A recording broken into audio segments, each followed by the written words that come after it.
Olá, queridos amigos da Rede Luz Espírita. Uma vez mais estamos aqui com o programa, o estudo à luz do Evangelho e com o nosso querido Dr. Aguinaldo. Para o dia de hoje, nós temos o capítulo número 10 do Evangelho segundo o Espiritismo, que tem como título Bem-aventurados os misericordiosos. Quando nós ouvimos e meditamos a respeito da bem-aventurança, bem-aventurados misericordiosos, pois que serão chamados filhos de Deus, nós, evidentemente, somos obrigados a pensar no que se trata ser filho de Deus nesse sentido. Bem, bastaria ter Deus como um pai que educa os seus filhos e, portanto, não pode castigá-los, o que contrariaria a bondade e até mesmo a justiça. Então, levando as coisas para o rumo de um pai que educa, nós vamos perceber, utilizando da nossa própria autoavaliação, que nós todos somos constantemente abençoados pela misericórdia divina, né, em função dos muitos erros, das interpretações que nós ainda temos, das coisas que fazemos aqui na Terra, por sermos mesmo espíritos ainda com um determinado atraso espiritual, né? E chama-nos a atenção, portanto, a bem-aventurança dita por Jesus, no sentido de que nós temos sido tolerados diuturnamente pela misericórdia divina. É nesse sentido que a gente pode raciocinar, doutor?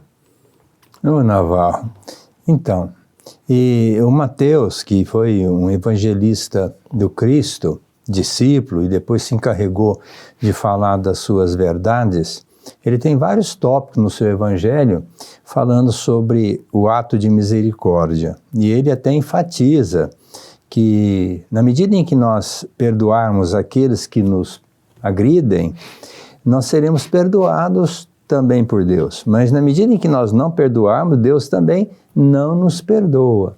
Quer dizer, lógico que não é Deus que perdoa ou deixa de perdoar. Existe uma lei que rege a nossa vida, na qual nós estamos inseridos. Portanto, quando nós agimos com misericórdia, percebendo que a pessoa errou e nós também erramos, aí fica mais fácil até para a gente entender essa sistemática, porque muitas das vezes a gente coloca essa pessoa como uma pessoa muito ruim, muito má, uma pessoa que não é digna da nossa misericórdia. Mas a gente sabe que muitas pessoas, quando nos agridem, elas estão doentes, estão fragilizadas, têm suas problemáticas, às vezes são pessoas conflitadas, e que nessa altura do campeonato ela passa a agir por conta de uma situação que transcende a sua capacidade de discernimento. E por isso nós precisaríamos também entender que a moeda tem duas faces. A gente olha de um lado, mas tem que olhar do outro. Por isso que Jesus nos recomendou, né, que a gente procurasse entender o outro, perdoar o outro, ser misericordioso com o outro. Não é? Verdade. Então, o senhor está me levando a raciocinar em termos de julgamento. Porque toda vez que a gente não usa de misericórdia, a gente está julgando e já condenando a pessoa, sem levar em consideração as próprias, vamos dizer assim, a conjuntura, a situação que levou aquela pessoa daquele jeito, né? E penso ainda que poderia ter um outro aspecto, que deveríamos ter um outro aspecto a ser analisado, que seria, será que nós estamos passando por algo que não merecemos? Então, acho que tem uma questão do julgamento aí também, não tem? Tem. A bem da verdade é o seguinte, se nós estamos passando por aquilo, é porque aquilo é importante para nós. A gente tem que analisar que a nossa vida não começa ali no berço. Muitas das vezes fomos nós que começamos esse impasse, que quando a gente julga, a gente diz assim, eu estou sendo injustiçado por conta dessa pessoa que é infeliz, que ela é isso, e fazemos julgamento. Mas se nós formos analisar, muitas das vezes, a origem de tudo isso está em nossa atitude infeliz. Por isso é que Jesus recomendou que quando a gente pensar assim, eu vou tirar um argueiro, que é vamos dizer assim, um grãozinho de areia do olho do outro, porque está atrapalhando o outro enxergar, e por isso que ele age assim de uma maneira infeliz, Jesus colocou, olha, seria melhor que você tirasse a trave que está no seu olho, porque aí você conseguiria ver o argueiro no olho do outro e tirar. Então a gente julga, né? Achando que o outro é que está errado e nós estamos certos, e por isso nós estamos com a verdade e o outro está na santa ignorância. Mas não é bem assim, né, Nabal? Não é verdade. A gente tem por hábito julgar com muito mais profundidade e aspereza, vamos dizer, as atitudes alheias, sem nós olharmos para o nosso próprio passado, né? Nesse capítulo, há uma mensagem de Paulo nas instruções dos Espíritos que fala para a gente fazer um exame de consciência, né? Quem sabe não fomos nós que, por uma palavra mal colocada ou maldita, ou por uma situação, uma condição que nós estabelecemos, é que não acabou resultando aquela agressão para nós ou aquele prejuízo causado, né? Então, num exame de consciência, a gente é capaz de desanuviar a coisa e perceber se nós não causamos o problema. Então, nos remete muito a essa reflexão acerca das coisas que a gente faz para o próximo. O próprio Paulo, nesse capítulo, ele fala uma coisa muito interessante, que diz assim, quando nós perdoamos o nosso inimigo, nós estamos pedindo perdão para nós. Quando nós perdoamos o amigo, nós estamos sendo fraternos com ele.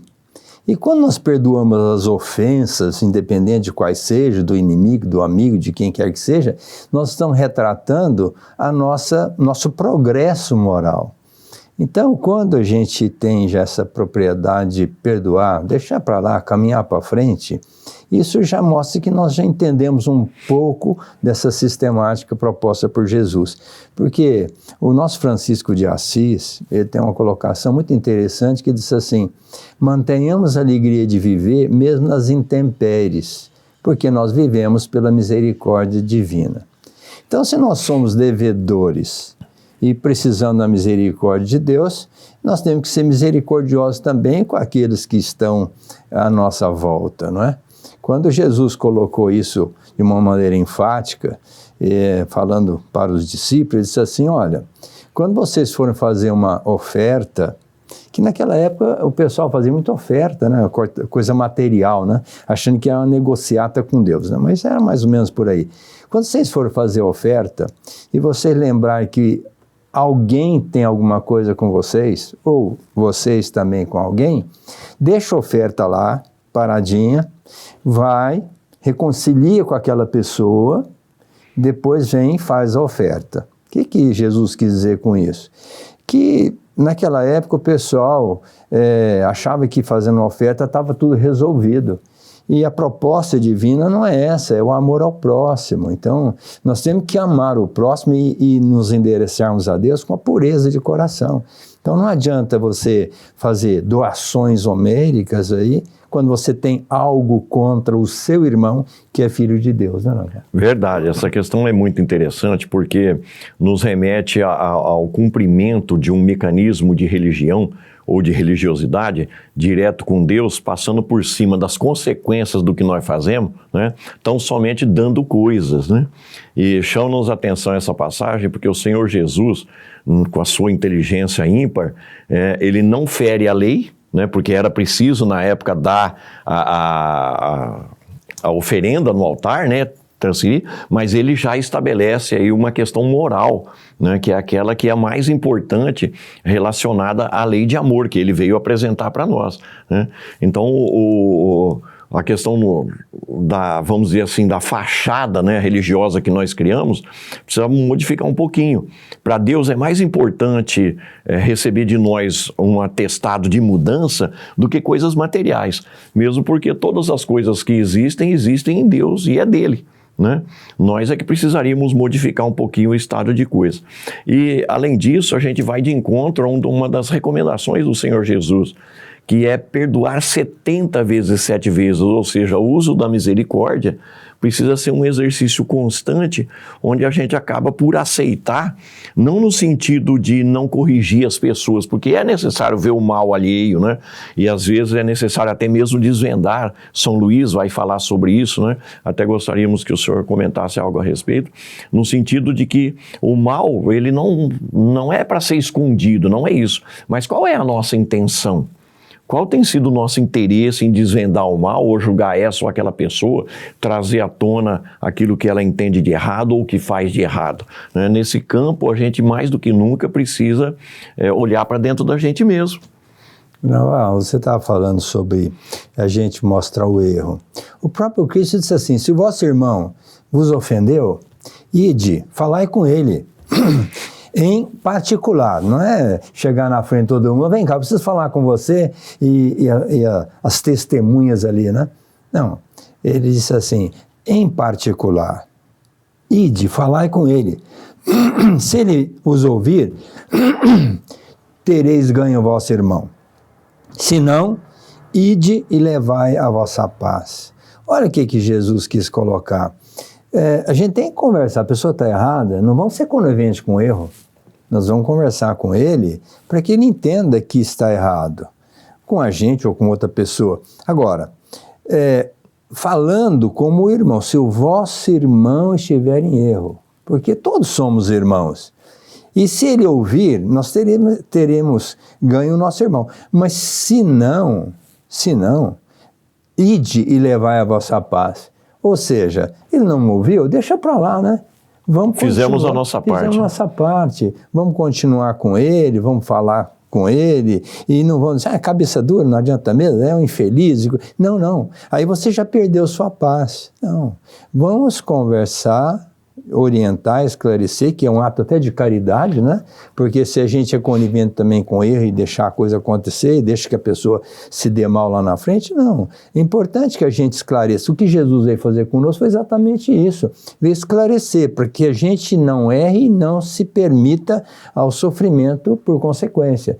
Então é um papel de caridade, de altruísmo, falar, mostrando a pessoa que ele está equivocado. São Luís colocou isso, né? Que a gente depende da nossa proposta. A proposta é de mostrar o erro para essa pessoa, ótimo.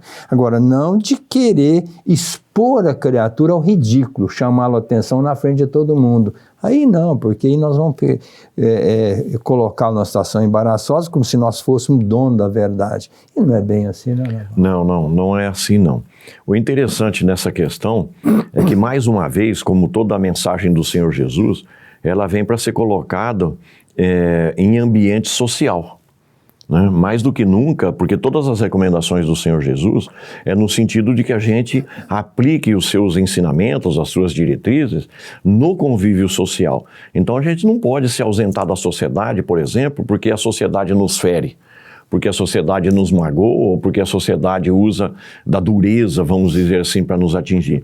Mais do que nunca é o desenvolvimento da nossa inteligência no sentido de criar esse ambiente onde cada um de nós participe da educação do outro. Porque se eu levar em consideração que quem vai falar para mim dos defeitos que eu tenho, dos erros que eu cometo, são aqueles que se chamam inimigos, eu preciso abençoá-los. Porque sem eles na minha vida eu não consigo enxergar os defeitos que eu tenho. Os amigos normalmente passam a mão na cabeça, fazem uma graça aqui, outra ali, mas não identificam os meus erros. Né? Então aí entra a figura do próximo no sentido de ser um benfeitor quando ele nos cobra, né, de problemáticas que nós ainda mantemos e sustentamos com as nossas viciações. Por isso a gente precisa ser misericordioso também com os outros, né, no sentido da gente criar um ambiente de correção para ambos. Eu acho essa questão do São Luís uma questão muito importante. Por quê? Porque o mal é eliminado de imediato. Não se fica postergando, ruminando a situação, não se fica mastigando aquilo de uma forma que vai continuar fazendo mal como uma nuvem negra que permanece. Quando a gente chega e coloca em pratos limpos e evidentemente num nível cristão, a gente tem possibilidade, como o senhor bem disse, né, de pacificar as coisas no sentido da gente criar um novo ambiente para que todo mundo retome o processo de liberdade na construção de si mesmo. Navarro, Humberto de Campos tem no livro Boa Nova uma passagem muito interessante que foi o que motivou essa pergunta de Pedro, quantas vezes eu devo perdoar, não é? Em que ele foi com os discípulos para a sua cidade natal, Nazaré, e lá ele foi rechaçado, exatamente porque os seus princípios, as suas colocações eram muito adversas frente ao interesse dos fariseus, os potentados da época. Então, a coisa ficou tão complicada que eles chamaram Jesus de filho de Satanás, que ele era um impostor e uma série de referências menos elogiosas. O que fez com que o Pedro e o Felipe se indignassem e começaram a se altercar verbalisticamente com eles. Aí Jesus disse, não, vamos embora. E o Pedro, no caminho com o Felipe, disse, Senhor, mas nós tomamos as suas dores, porque olha como eles trataram o Senhor deveria responder. Aí o Cristo, naquela calma, na paciência, na consciência que ele era próprio, disse, não, eu ia perder tempo com esse pessoal e ficar discutindo com eles não estariam preparados para receber a verdade. Vamos para Cafarnaum, lá tem pessoas que estão nos esperando. E aí o Felipe disse, mas eu também, alterquei, tentei defendê-lo, querendo mostrar para Jesus que ele foi ali fiel ao Cristo, né?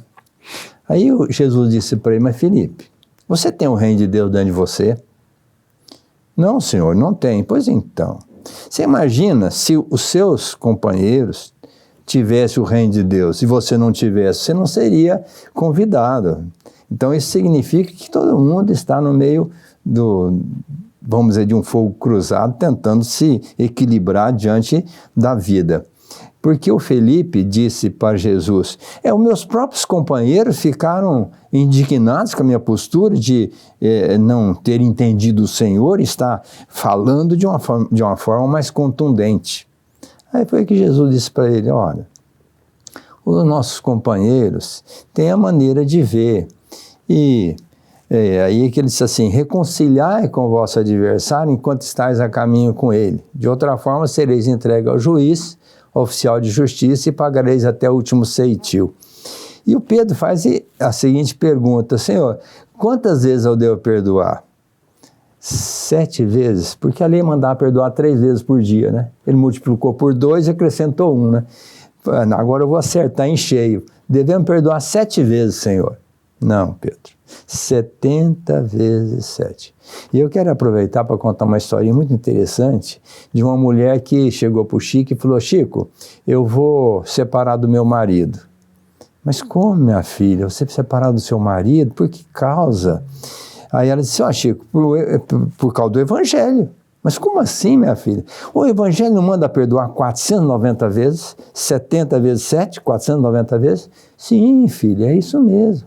Pois então, meu marido é alcoólatra, me agride, me fala umas absurdidades, e eu perdoei 490 vezes, agora eu não quero mais esse marido. Aí o Chico disse para ela, minha filha, mas acontece que tem que perdoar 490 vezes cada ofensa. Aí ela se deu conta que tinha que multiplicar 490 por 490. Indefinidamente, né?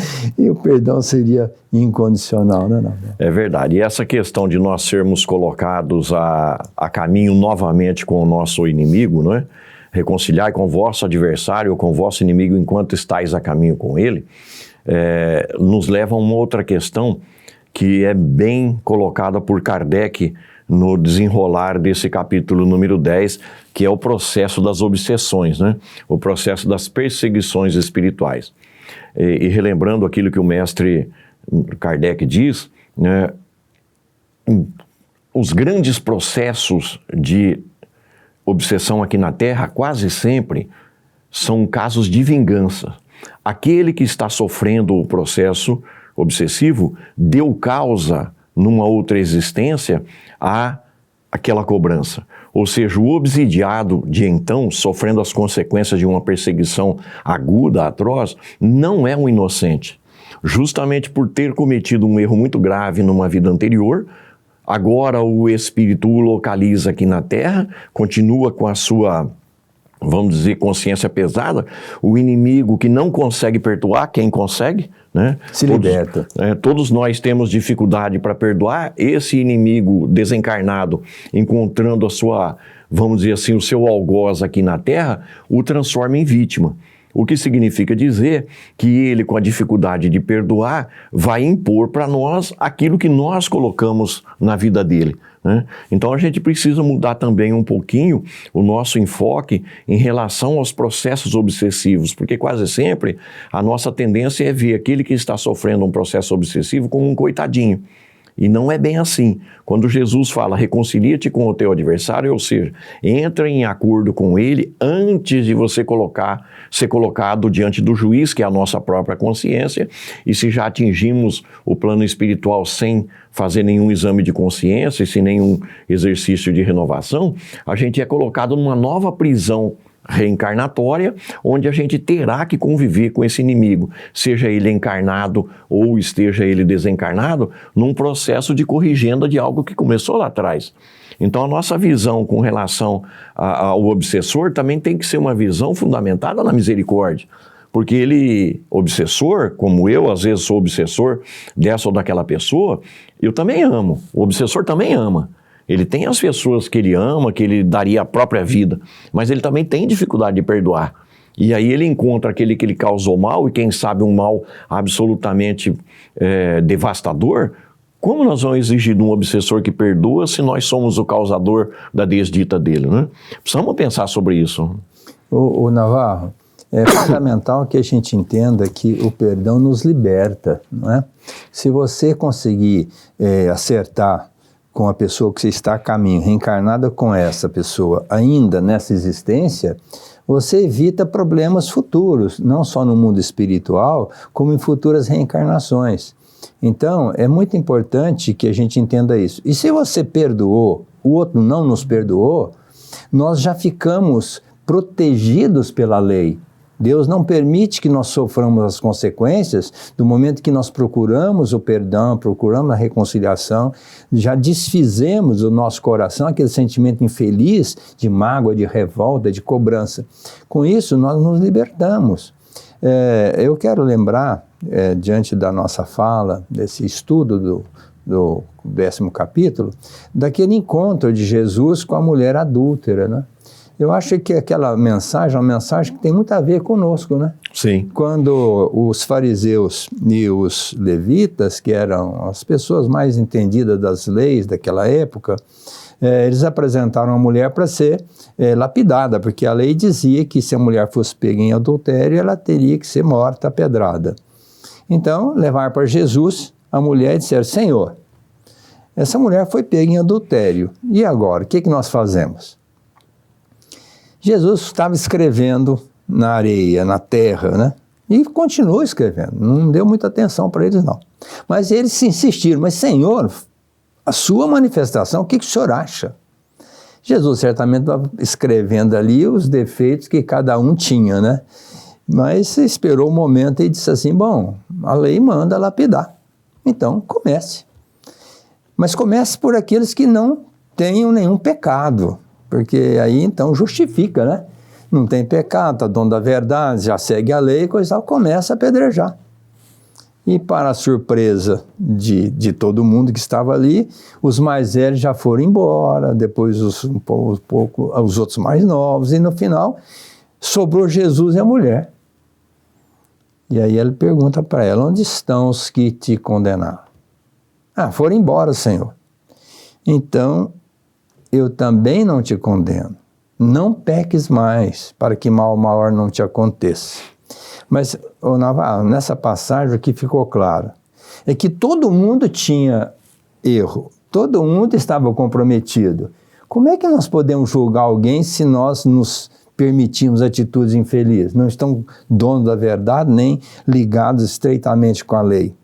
Então, isso é bem claro. Se nós não temos erro, não havemos razão para ficar questionando, vamos aplicar a lei. Mas se nós tivermos erros, nós não temos direito de estar condenando ninguém, não é? Ainda aí existe um pouquinho do orgulho, né? Eu não mereço passar por isso, eu não deveria passar por isso, eu sou uma boa pessoa, quer dizer, um falso julgamento sobre nós mesmos, né?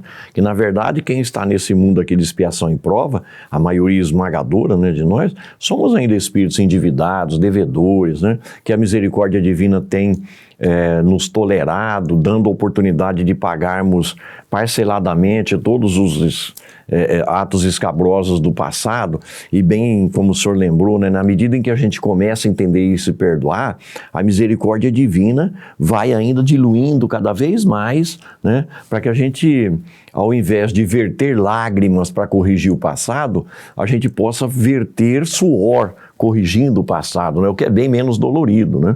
Então, nessa oportunidade que nós estamos aqui discutindo no capítulo número 10, né, ele faz mais do que nunca um exame da nossa própria consciência vir à tona, uma necessidade disso, né, para que a gente possa se melhorar.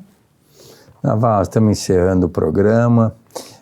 Eu queria lembrar que o próprio Paulo colocou para nós que quando a gente age com a misericórdia, a gente agrega, a gente une, a gente traz uma coesão. E quando a gente age com dureza, a gente afasta, a gente denigra, a gente destrói, não é?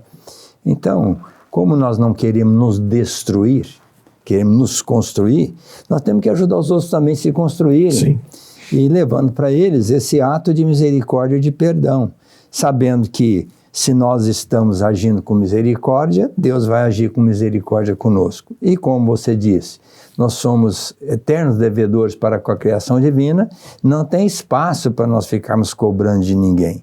Feliz daquele, como diz o Gandhi, nós não devemos perdoar ninguém, porque não nos devemos sentir ofendidos a ponto de ter que perdoar. Então, a hora que chega esse momento em que a gente não se sente ofendido e não tem que perdoar, então nós já estamos retratando um crescimento espiritual. Quero deixar um abraço a todos, convidá-los para nosso novo programa, que será feito na semana que vem, falando sobre o Evangelho, estudando as prédicas do Cristo, a sua luz, para a edificação do nosso espírito.